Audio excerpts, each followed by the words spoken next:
Hello, welcome to Sean's Thoughts, a podcast where I like to essentially expand my thoughts through, some would say verbal diarrhea, but I would say actually a lot of interesting flow that comes my way. So today I'm super excited to share with you the title that I have put up here. It's called The Potential Future of Voting and Elections. Before we get to that, I'm going to showcase my video, or actually a playlist of my videos.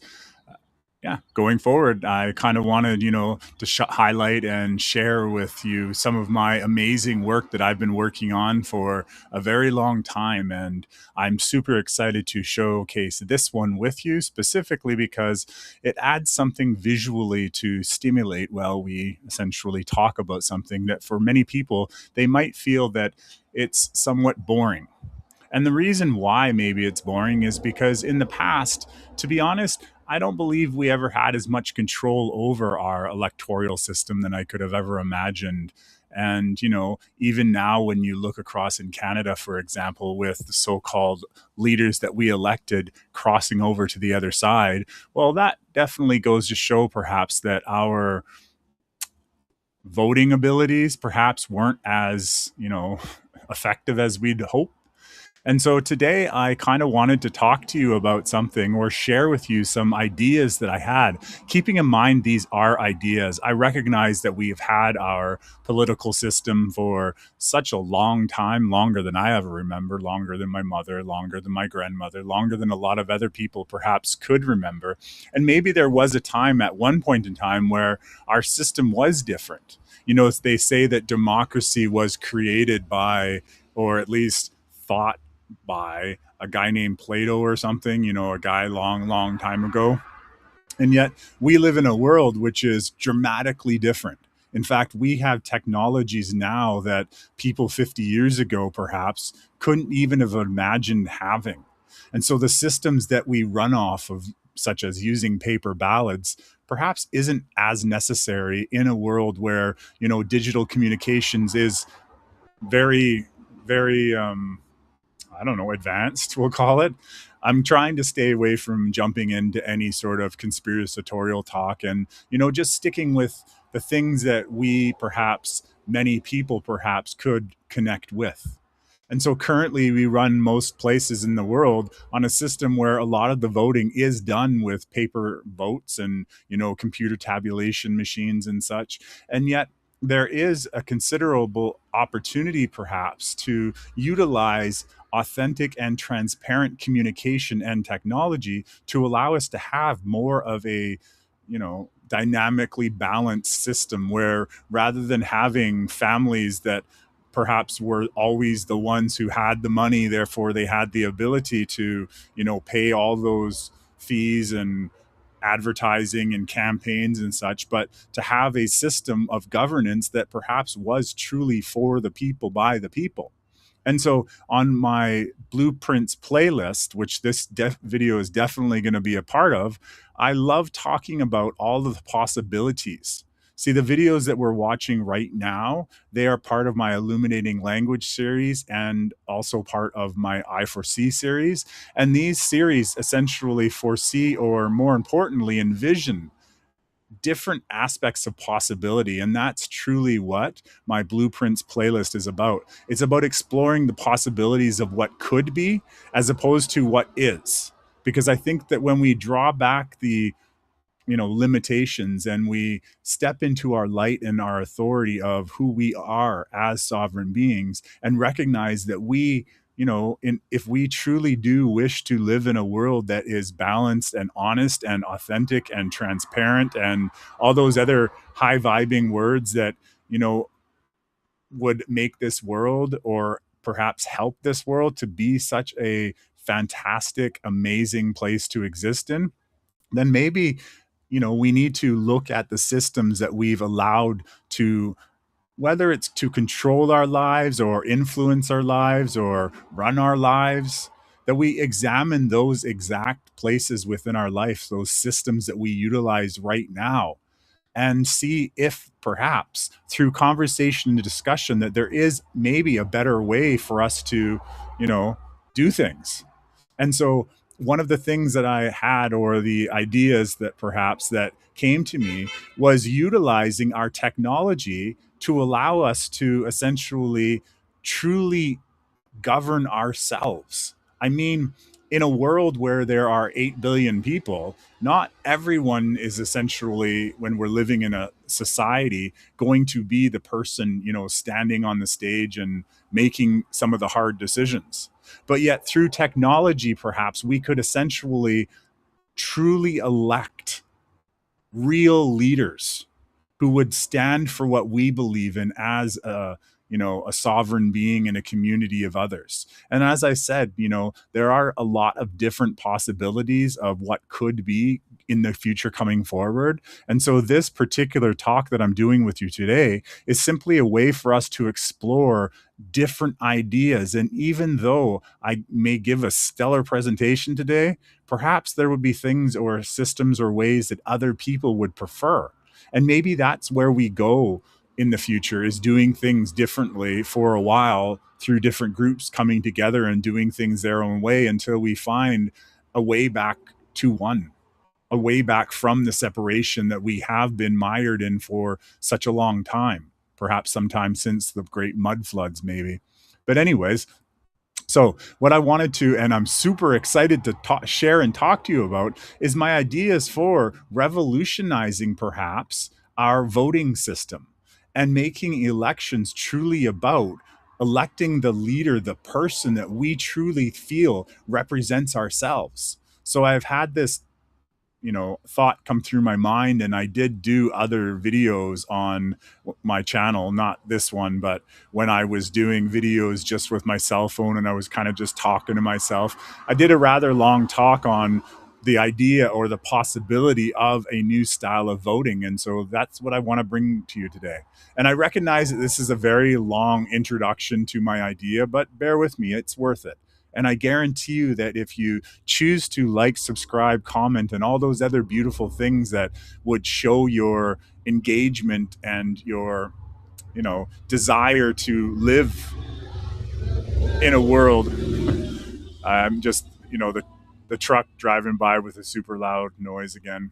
I'm pretty impressed, because often when I stop, often I listen to the audio later and I can't even hear that background sound. So that's pretty interesting. Anyways, so getting back to it. So, what if we had a device that sat in our pockets that was connected to the internet, that was able to almost instantaneously connect with the world? What if we had that device? Oh, wait a minute, we have it. It's called a cell phone. We all have one. Did you know that? And I've experienced this myself. Sometimes when I do something on my cell phone, almost instantly, the actions on my cell phone are reflected in my computer. Actually, I had a situation today where I made a change to my video on my phone, and literally the second that I pressed send on my phone, instantly my computer analytics on YouTube updated it to reflect that thing. That means it was that super quick for it to reflect on another device. Now, sure, there's a lot of ways, and perhaps there's some sort of connection, direct connection between my phone and my laptop. But yet, I also had I guess about 3 years ago, I was using this platform called crypto.com, and they essentially were a cryptocurrency provider, not a provider, but a wallet, I guess. And they had a Visa card that was connected to it. And so I was actually able to send and receive money and use money almost instantly from crypto to my Visa, which I could pay right there and then with the normal POS system. And this was 3 years ago, before crypto became, you know, a lot larger than it is now. So why I'm mentioning this is because my own personal experience with crypto technology was the almost instantaneous connection that it had with its servers. And well, it's been said that perhaps these servers aren't able to handle the world's currency. They could definitely handle, in my opinion, local elections or even federal elections to some degree, depending on, of course, certain aspects and such. But what I discovered was I had, with that power of that computer that is by far greater than the computers that supposedly sent people to the moon, allow me to instantaneously connect.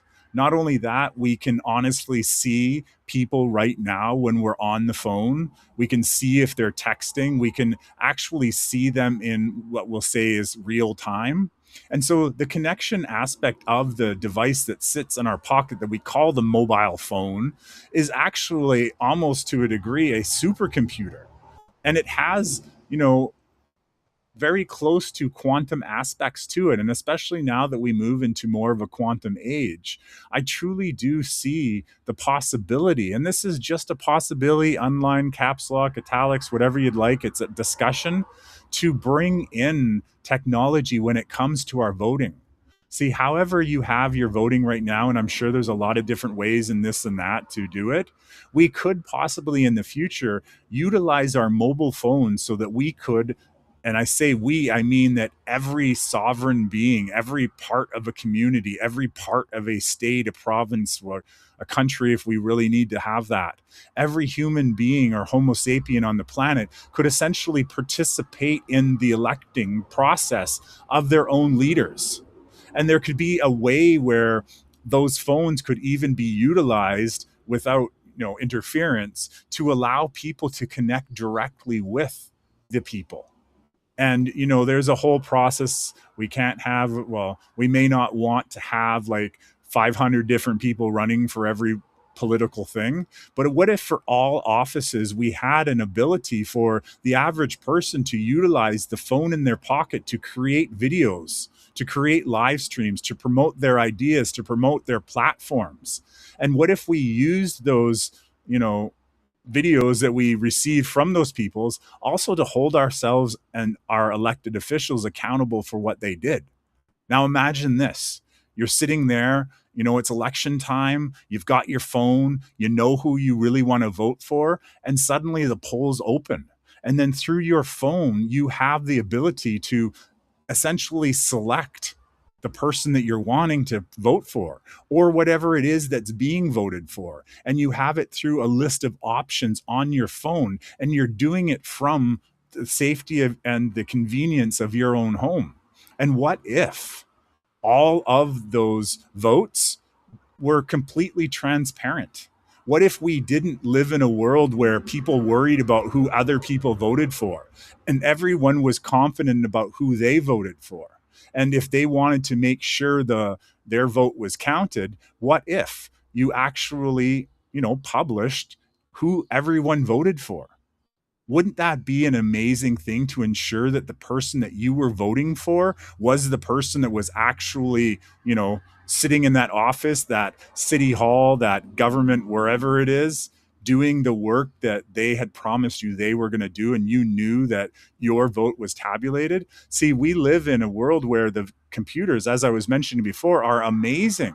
And they have the ability to process information at quite a phenomenal state. And I'm not sure whether or not, I'm just going to go down here and fix this. I'm not sure whether or not, I apologize for that. Anyways, let's get back to it. So, what if that was the possibility? And, there might be those people that say, hey, I don't want people to know who I voted for. Sure. Why not? Instead of publishing your name, the computer automatically generates you a 128 character number that allows you, after the polls are closed, to go in and to examine the list of all the people who voted for either side. And you can actually find that 128 character code to show that your vote was counted for. Wouldn't that be an amazing job? And even if, when it came to a time where, we had to vote, or there had to be someone other than a representative, so that person that we voted into power, or not into power, but to lead our whatever needs to be led, what if there were things, policies in that also needed to be voted on? What if we had people, standing on one side or the other of a debate, and you know, maybe we give you an example. We have a certain amount of money that needs to be used. So we have different proposals of how that's used. So we could have people there in part of that process using that same technology. And we, as the people, could choose to participate in the electoral process, in the decision making process, all from who we choose our leaders to be to how we choose to allow bylaws and allow different situations to come in. As I said, these are all possibilities because the future of what's happening in the world right now, when you look outside your window, when you look into the news, when you see things that are happening right now, there's a lot of confusion about what could be.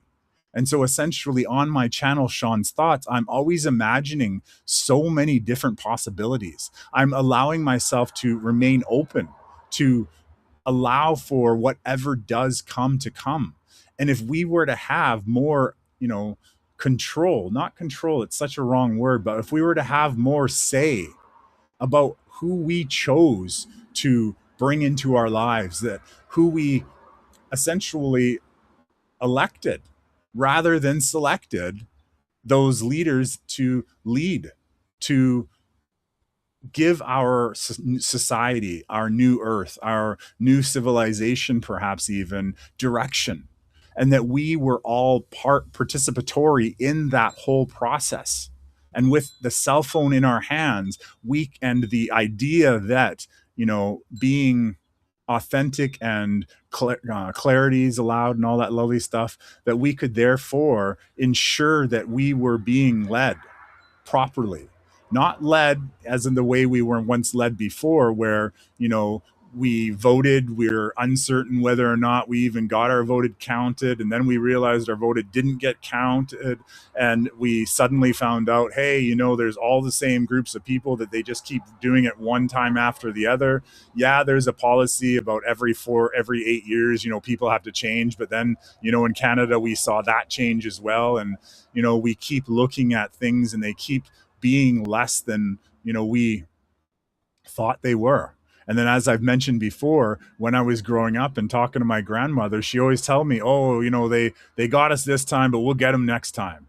And then 4 years later, we got them, we'll get them next time, we'll get them next time. And every 4 years it's we'll get them next time.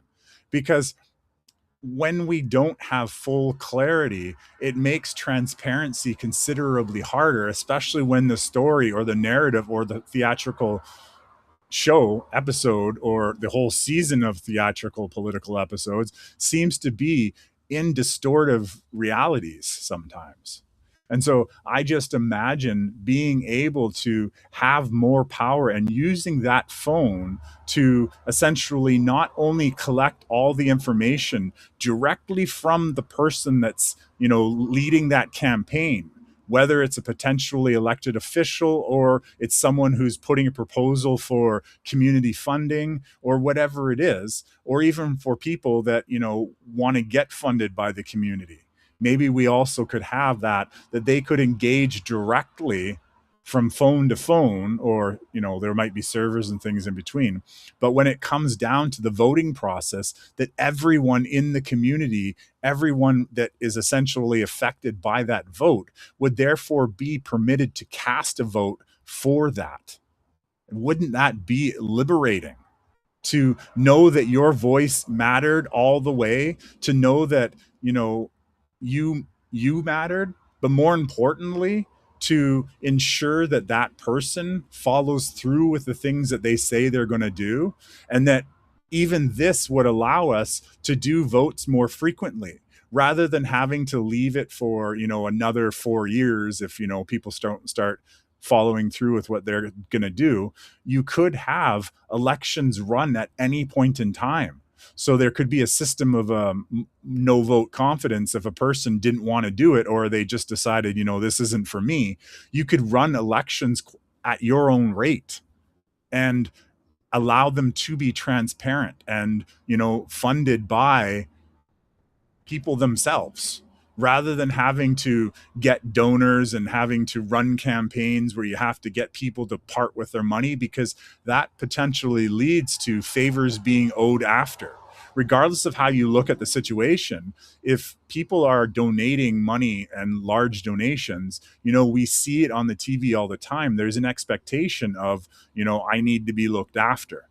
But if we could get it into a system where the average person, if they had the backing of their community, could create their own, whole campaigns off of a phone, doing public speakings, being invited places, social media connections that go right back to that app. And in a world where AI is a very powerful tool, perhaps that's why I put these videos up on this particular video, because these images that I'm showing you right now, they were AI generated. They weren't just AI generated in the sense of AI, give me some pictures. I hand selected these from thousands of images that the AI helped me create. And I put them specifically in different spaces depending on emotions and thoughts and the feelings of the words. Actually, a lot of times I used my words in order to help the AI discover and generate these videos, different colors and different contexts, and different styles of art and different feelings about love. Love was one of the main themes that I was utilizing, different sentences and phrases and such. And the AI would generate all of these beautiful imageries, which I, as I said, would hand select the ones that I choose or chose to incorporate into my videos. So AI does have a lot of amazing possibilities. Actually, there's this game called Mass Effect Andromeda, and it essentially shows how AIs and Homo sapiens could live together and work in balance and in unison with one another to create a very harmonious world, as opposed to giving power away to a technology and not truly knowing whether or not we were being represented. And so with the ability for people to truly connect, not have to have all these things in between, all these servers, all these ad campaigns, and all these different social media platforms, we could utilize the technology which is already in our pockets. These supercomputers called our cell phones, the iPhone 15, 16, those Google phones, once they're all cleansed of any sort of distortions, perhaps something like that could be used so that we can connect instantly with one another. And when that voting night comes up and, the polls open, we can sit there making decisions individually, having constructive conversations, and in real time, clicking and sending that your vote in. And therefore truly playing a pivotal part of a community's electoral process, and therefore instantaneously as well having the polls, or the ballots counted. You wouldn't have to go through people hand voting, hand whatever, hand counting stuff. You wouldn't have to go through, could we, should we recount and all that stuff. It could be instantaneously done, tabulated, and published within real time. And that would allow us to all be guaranteed that what we were essentially participating in was the truest truth of the possibility. Now, sure, there comes a time where people are going to be like somewhat hesitant, how much influence is being played and all that lovely stuff. But yet, to be honest, we already lived in a world where we lived in uncertainty, uncertain about, was my vote counted? Did it really matter? We've done that.